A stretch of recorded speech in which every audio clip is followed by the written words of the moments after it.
बच्चों आज का जो हमारा एक नया टॉपिक है वो है उर्दू गज़ल। उर्दू गज़ल पर नोट लिखो या गज़ल पर नोट लिखो। ये 10th क्लास के तलबा और 12th क्लास के तलबा दोनों के लिए ही इम्पॉर्टेंट है। और बच्चों गज़ल पर नोट तो एक ही टाइप से लिखा जाएगा। ये तो है नहीं कि गज़ल के मायने अलग बदल जाएंगे, 12th में 10th में अलग हो जाएंगे, ऐसा बिल्कुल नहीं है। दोनों क्लासों के लिए एक रहेगा। बस ये फ़र्क आ जाता है 10th क्लास को तो महदूद छोटे तरीके में लिखना है, छोटा लिखना है, और 12th क्लास को थोड़ा सा तवील लिखना है, बड़ा लिखना है। चलिए अब हम वक्त ज़ाया ना करते हुए अब हम टॉपिक का इस मौजू का आगाज़ करते हैं। गज़ल पर नोट लिखो। गज़ल के मायने शुरुआत में आपको इसी टाइप से लिखना है ताकि आपको अच्छे मार्क्स मिल सकें। किताबों में ऐसा नहीं लिखा हुआ है, मॉडल्स में नहीं लिखा हुआ है, कुछ अलग ही लिखा है और अलग ही लिखने पर नंबर मिलते हैं। गज़ल के मायने, गज़ल अरबी ज़बान का लफ्ज़ है, एमसीक्यूज़ में भी आ सकता है, मोस्ट इंपॉर्टेंट है। गज़ल किस ज़बान का लफ्ज़ है? गज़ल अरबी ज़बान का लफ्ज़ है। एमसीक्यूज़ में आ सकता है, 4 मतलब ज़बानें दे दी जाएंगी, याद रखना। गज़ल अरबी ज़बान का लफ्ज़ है जिसके लुग़वी मायने औरतों से बातें करना या औरतों की बातें करनी है।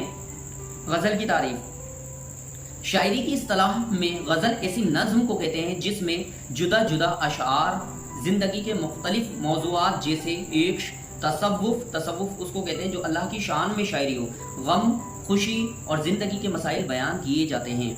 बकौल रशीद अहमद सिद्दीकी, गज़ल उर्दू शायरी की आबरू है। यह कौल किसने कहा है? रशीद अहमद सिद्दीकी ने। और इस वजह से डाला है बच्चों ताकि आपको अच्छे से अच्छे मार्क्स मिल जाएं। कौल से ही अच्छे मार्क्स मिलते हैं। गज़ल की मकबूलियत का ये आलम है, ये सिन्फ़े सुखन अब सिर्फ फ़ारसी और उर्दू वालों की ही मलकियत नहीं रही, बल्कि मुख्तलिफ हिंदुस्तानी ज़बान जैसे गुजराती, मराठी, पंजाबी, कश्मीरी, तेलुगु में भी गज़लें लिखी जा रही हैं। गज़ल की अज्जा तरकीबी पर आ जाते हैं हम। गज़ल की अज्जा तरकीबी मुदर्जा ज़ेल हैं। बच्चों ये ज़ेल है, ज़ाल है, ज़ेल है। सबसे पहले आ जाता है रदीफ।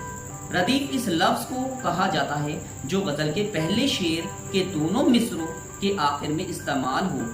कहने का मतलब ये है, रदीफ इस लफ्ज़ को कहते हैं जो गज़ल के पहले शेर और दोनों मिसरों के, पहला जो शेर होगा, पहले शेर पे 2 लाइनें होंगी और दोनों लाइनों के आखिर में इस्तेमाल होगा, जिसके लुग़वी मायने हैं घोड़े पर किसी के पीछे बैठने वाले के हैं। इसके मायने भी लिख लेना। रदीफ के मायने भी आ जाते हैं बच्चों, पेपर में मालूम कर लिया जाता है। अगर पेपर आपका टफ आता है तो उसमें आपको रदीफ के मायने मालूम कर लेगा। रदीफ के मायने हैं, याद रखना, रदीफ के लुग़वी मायने घोड़े पर किसी के पीछे बैठने वाले के हैं। चलिए अब आ जाते हैं काफिया पर। नंबर 2 पर इसका जुज़ है गज़ल का काफिया। काफिया इस लफ्ज़ को कहते हैं जो रदीफ से पहले आता है। काफिया इस लफ्ज़ को कहा जाता है जो रदीफ से पहले आता है। तीसरा जुज़ आ जाता है बच्चों मतला। मतला गज़ल के पहले शेर को कहते हैं। मोस्ट इंपॉर्टेंट है, वेरी वेरी इंपॉर्टेंट है बोर्ड एग्जामिनेशंस के लिए। मतला क्या है? गज़ल के पहले शेर को मतला कहते हैं। गज़ल के पहले शेर को मतला कहते हैं। एमसीक्यूज़ में आ जाएगा, टिक वाले में आ जाएगा। मतला किसे कहते हैं? गज़ल के पहले शेर को। याद रखना, गज़ल के पहले शेर को मतला कहते हैं। इसके बाद आ जाता है मक्ता। मक्ता गज़ल के आखिरी शेर को कहते हैं जिसमें शायर अपना तखल्लुस इस्तेमाल करता है। तखल्लुस कहते हैं शायर वो नाम, शायरी का नाम इस्तेमाल करता है, उसको हम तखल्लुस कहते हैं। तखल्लुस वो शेर जिसमें शायर अपना तखल्लुस बयान करता है, ये गज़ल का आखिरी शेर होता है।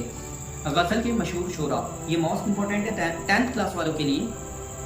5 गज़ल के मशहूर शोरा के नाम मालूम कर लिए जा सकते हैं पेपर में।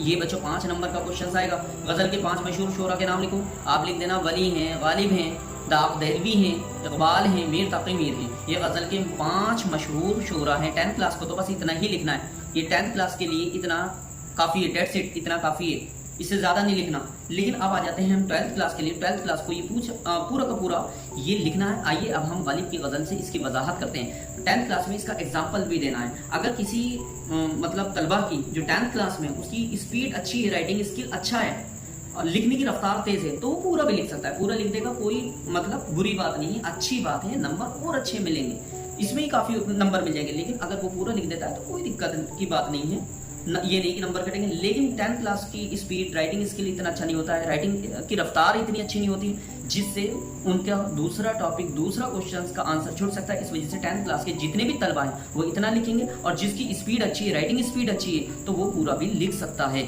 चलिए 12th क्लास में तो पूरा ही लिखना है, 12th क्लास में पूरा ही लिखना है। आइए अब हम गालिब की गज़ल से इसकी वजाहत करते हैं। गालिब की एक बहुत ही मशहूर गज़ल है, दिले नादां तुझे हुआ क्या है, आखिर इस दर्द की दवा क्या है, हम हैं मुश्ताक और वो बेजार, ये या इलाही ये माजरा क्या है, मैं भी मुंह में जबान रखता हूँ, काश पूछो कि मदुआ क्या है, जबकि तुझ बिन नहीं कोई मौजूद, फिर ये हंगामा ए खुदा क्या है। मैंने माना कि कुछ नहीं गालिब, मुफ्त हाथ आए तो बुरा क्या है। बड़ी खूबसूरत गज़ल है। गालिब कहते हैं, दिले नादां तुझे हुआ क्या है, आखिर इस दर्द की दवा क्या है। हम हैं मुश्ताक और वो बेजार, या इलाही ये माजरा क्या है। मैं भी मुंह में ज़बान रखता हूँ, काश पूछो कि मद्दुआ क्या है, जबकि तुझ बिन नहीं कोई मौजूद।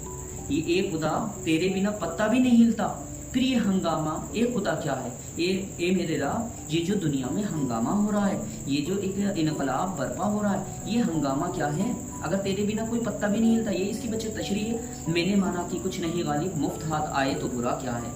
इसमें गालिब अपने बारे में लिखते हैं, मैंने माना कि कुछ नहीं गालिब। गालिब ऐसा शायर नहीं, कुछ भी नहीं है। ज़ौक़ उस टाइम पे मतलब जो शाही शायर थे वो ज़ौक़ इब्राहिम ज़ौक़ थे, तो इस पर गालिब लिखते हैं, मैंने माना कि कुछ नहीं गालिब, गालिब कुछ नहीं है ज़ौक़ के आगे, लेकिन मुफ्त हाथ आए तो बुरा भी क्या है। मुफ्त में अगर हाथ पढ़ने को लग रही है गालिब की गज़लें तो बुरा भी नहीं है। चलिए अब आगे आ जाते हैं। इस गज़ल का पहला शेर मतला है, हवा दवा माजरा खुदा। ये बच्चों ये आ रहा, हवा आ गया, दवा आ गया और हवा दवा, इसके बाद आ जाता है बच्चों हवा दवा माजरा खुदा। ये जितने भी लफ्ज़ हैं, जैसे माजरा भी इसमें होगा, जैसे हवा दवा आ गया। और बच्चों ये जो क्या है, ये आपका ये तो मतला था, हवा दवा माजरा खुदा। ये जो शुरू के अशार में ये आ रहे हैं ये मतला है। और काफिया क्या है, रदीफ है। काफिया है, ये लफ्ज़ काफिया हैं। दोबारा सुन लें, ये थोड़ी सी मिस्टेक सी भी हो गई है। इस गज़ल का पहला शेर मतला है। गज़ल का जो पहला शेर है, दिले नादा तुझे हुआ क्या है, आखिर इस दर्द की दवा क्या है, ये तो मतला है। हवा दवा माजरा और खुदा ये लफ्ज़ काफिया हैं। जो भी हवा रहा है, जैसे हवा रहा है दवा रहा है, ये काफिया हैं। और रदीफ क्या है, रदीफ आखिर मतलब क्या है, ये जो क्या है लिखा हुआ रहा है, ये क्या है लिखा हुआ रहा है, यहाँ पर क्या लिखा हुआ रहा है, ये माजरा आ गई। ये तो बच्चों माजरा जो है ये तो काफिया है, और क्या है जो है ये रदीफ है। और आखिर शेर में गालिब का तखल्लुस बयान हुआ है, वो मक्ता कहलाता है। बच्चों ये जो लाइन है गज़ल की आखिरी लाइन, मैंने माना कि कुछ नहीं गालिब, गालिब का नाम आ गया, तो ये गज़ल का जो लास्ट शेर है ये मक्ता कहलाता है। उम्मीद है ये समझ में आ गई होगी पूरी की पूरी गज़ल, और इसी टाइप से आप सबको ये गज़ल करनी है। और चलिए आइए अब हम इसके जो टिकमार क्वेश्चन हैं, जो MCQs के नाम से जाने जाते हैं, अब वो करते हैं। पहला क्वेश्चन आ जाता है जो मैंने अभी आपको पढ़ा दिया, गज़ल। बच्चे इसके MCQs कुछ ज़्यादा लिखे हैं मैंने, लेकिन इतने भी नहीं लिखे, 15 या 14 लिखे हैं आई थिंक। लेकिन मोस्ट वेरी इंपॉर्टेंट है बोर्ड एग्जामिनेशंस के लिए। गज़ल किस ज़बान का लफ्ज़ है, गज़ल अरबी का लफ्ज़ है, याद रखना गज़ल अरबी का लफ्ज़ है।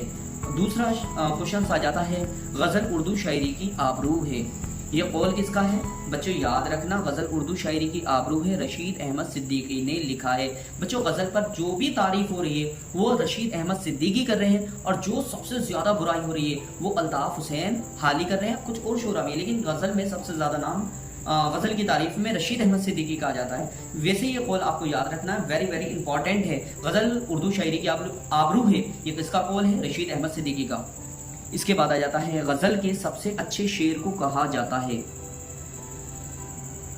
गज़ल के सबसे अच्छे, भाई पहले शेर को, गज़ल का पहला शेर मतला है, आखिरी शेर मक्ता है, तखल्लुस वो है जो शायर इस्तेमाल कर रहा है।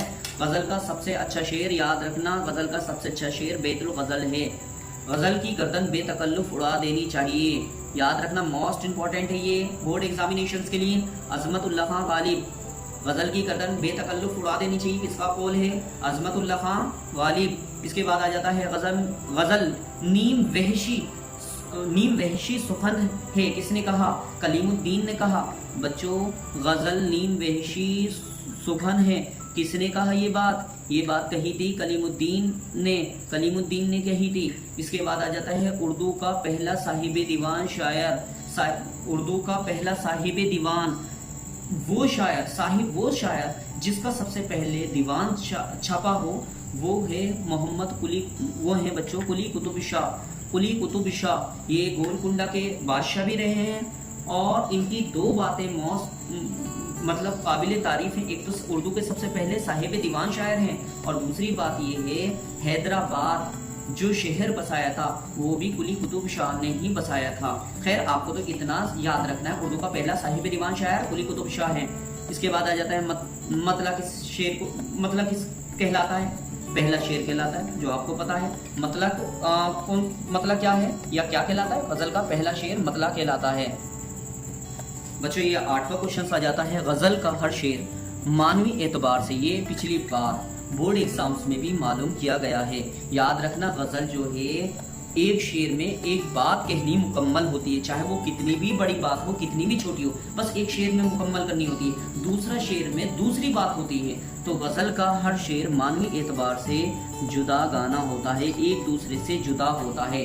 गजल की खुसूसियात क्या है बच्चों, ये इस टाइप से भी मालूम किया जा सकता है। ये क्वेश्चन ऊपर वाला इस टाइप से भी मालूम किया जा सकता है। गजल की खुसूसियात क्या है, मौजू के एतबार से अशार में मतलब राब्ता ना होना, मतलब मौजू हर शेर अलग अलग होगा। मौजू के एतबार से अशार में रब्त ना होना, राब्ता ना होना या रब्त ना होना, मतलब एक अशार दूसरे अशार में ना मिलना, एक अशार में अपनी बात पूरी करना, दूसरे अशार में कुछ और बात कहना, ये गजल की सबसे बड़ी खुसूसियात है। मक्ता क्या कहलाता है आपको पता ही है, मक्ता क्या कहलाता है भाई, गजल का आखिरी शेर, गजल का पहला शेर क्या कहलाता है, गजल का पहला शेर, गजल का पहला शेर कहलाता है मतला। याद रखना गजल का पहला शेर मतला। गजल का दूसरा शेर कुछ नहीं, गजल का सबसे अच्छा शेर मैंने अभी बताया बैतुल गजल, बैतुल गजल, गजल का सबसे अच्छा शेर बैतुल गजल। इसके बाद आ जाता है गजल का आखिरी शेर को कहते हैं मतला, मक्ता। गजल का मक्ता कहलाता है गजल का आखिरी शेर, ये वाला सही है, मक्ता कहलाता है गजल का आखिरी शेर। गजल का पहले शेर को मतला कहते हैं, गजल का सबसे अच्छे शेर को बैतुल गजल कहते हैं, ये भी याद रखना। चलिए अब आ जाता है दूसरा क्वेश्चन पर, गजल के लुग़वी मायने। गजल के लुग़वी मायने क्या है भाई, औरतों से बातें करना, अल्लाह की बातें करना, बच्चों की इस्लाह की बातें करना, मौसम की बहारों की बातें करना। बिल्कुल याद रखना गजल के लुग़वी मायने हैं औरतों की बातें करना या औरतों से बातें करना। बच्चों अब आ जाता है ये वाला क्वेश्चन आ जाता है इसमें, गजल जितनी बदनाम है इतनी मुझे पसंद है। पहले इसको ग्रीन से कर लेते हैं। चलिए अब आ जाता है 12वां क्वेश्चन पर। अब हम आ जाते हैं, गजल जितनी बदनाम है इतनी ही मुझे अजीज है।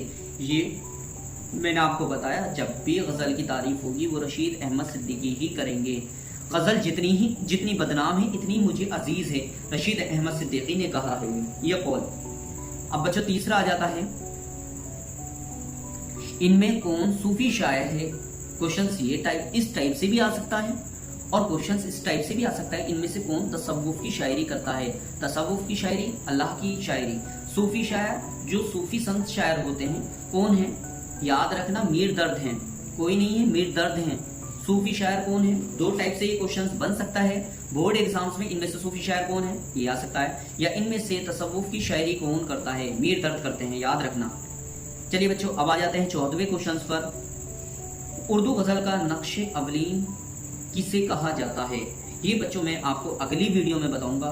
कुछ किताब में इसके नाम दो, कुछ किताब में तो अमीर खुसरो मिल रहा है, लेकिन कुछ किताब में मसूद सईद सुलेमान मिल रहा है। तो ये कंफ्यूजन दूर करके मैं आपको अगली वीडियो में बताऊंगा, और अगली वीडियो पाने के लिए आप चैनल को सब्सक्राइब कर लें, जिससे आपको अगली वीडियो आपके पास पहुंच जाए। अब आ जाता है बच्चों 15वां क्वेश्चन, वो शेर जिसमें शायर अपना तखल्लुस इस्तेमाल करता है क्या कहलाता है, याद रखना मक्ता कहलाता है। कौन सा शेर कहला जाता है, अभी मैंने बताया मक्ता कहलाया जाता है, जो सबसे लास्ट का शेर होता है जिसमें शायर अपना तखल्लुस इस्तेमाल करता है। इसके बाद जदीद उर्दू गजल को, ये लिखा है बच्चों जदीद उर्दू गजल को, ये तो गलत ही हो गया था, ये नीचे लिखा है क्वेश्चन बच्चों नीचे लिखा है, जदीद उर्दू गजल को समतो रफ्तार किसने अता की। जदीद जो गजल थी उसको रफ्तार किसने अता की, याद रखना वेरी वेरी इंपॉर्टेंट है बोर्ड एग्जामिनेशंस के लिए, हसरत मोहानी ने। बच्चों ये क्वेश्चन है गजल पर, और अल्लाह ने चाहा इससे आउट कोई सा भी क्वेश्चन आएगा ही नहीं। जो भी मोस्ट इंपॉर्टेंट क्वेश्चंस थे वो सारे के सारे मैंने इस वीडियो में कवर करे हैं। ये 10th क्लास और 12th क्लास दोनों क्लास के बच्चों के लिए हैं गजल के क्वेश्चंस। ये तो है नहीं कि इसमें 12th में बदल जाएंगे, 10th में कुछ और होंगे, ये दोनों के लिए ही मोस्ट इंपॉर्टेंट है। और उम्मीद है कि ये वीडियो आपको पसंद आ गई होगी। चलिए अब हम इसका इख्तिताम करते हैं। अल्लाह हाफिज़।